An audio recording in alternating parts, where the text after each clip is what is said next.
નમસ્કાર દર્શક મિત્રો, હું છું રૂપલ લુણીચિયા. સંપૂર્ણ ન્યૂઝમાં આપનું સ્વાગત છે. ભેંસાણ દિયોદર મુકામે અખિલ આંજણા ચૌધરી મહિલા સશક્તિકરણ સંમેલન 2026નું આયોજન કરવામાં આવ્યું હતું. કાર્યક્રમમાં વ્યસન મુક્તિ, શિક્ષણ અને સંસ્કાર અંગે જાગૃતિ ફેલાવવામાં આવી હતી. દીકરા અને દીકરી બંનેના શિક્ષણ અને સારા ભવિષ્ય માટે સંકલ્પ લેવામાં આવ્યો હતો. આ સંમેલનનું મુખ્ય આકર્ષણ મખાણું દિયોદર તાલુકાના મૂળ અને હાલ સાંકળ રાજસ્થાન નિવાસી 1008 સીતાબાઈજીની પવિત્ર ઉપસ્થિતિ રહી હતી. સમગ્ર કાર્યક્રમનું આયોજન અને સંચાલન સમાજની નોકરી કરતી બહેનો દ્વારા કરવામાં આવ્યું હતું.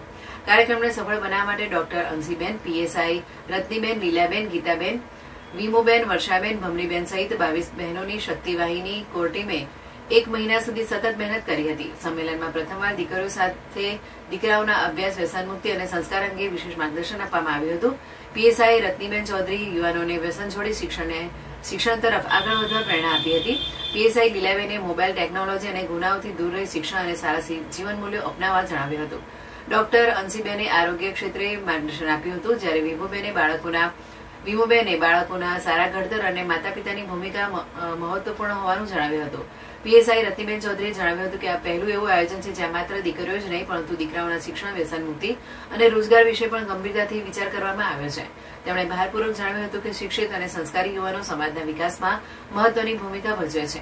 તેમણે યુવાનોને વ્યસનથી દૂર રહેવા, ટ્રાફિક નિયમોનું પાલન કરવા અને રોડ સેફટી માટે હેલ્મેટ પહેરવાની અપીલ કરી હતી.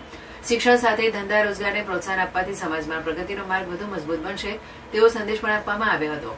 કાર્યક્રમને સફળ બનાવવા માટે એનસીબેન, વર્ષાબેન અને જિજ્ઞાબેને ઘરે ઘરે જઈ બહેનોને આમંત્રણ આપ્યું હતું. રત્નીબેન, વીમુબેન અને દીપિકાબેને સોશિયલ મીડિયા દ્વારા, બ્લોગ દ્વારા બહેનોને આ કાર્યક્રમમાં જોડાવા અપીલ કરી હતી. સીતાબેન, ગીતાબેન, હંસાબેન સહિત શક્તિવાહિની ગ્રુપની 22 બહેનોએ સમગ્ર કાર્યક્રમનું સફળ સંચાલન કર્યું હતું.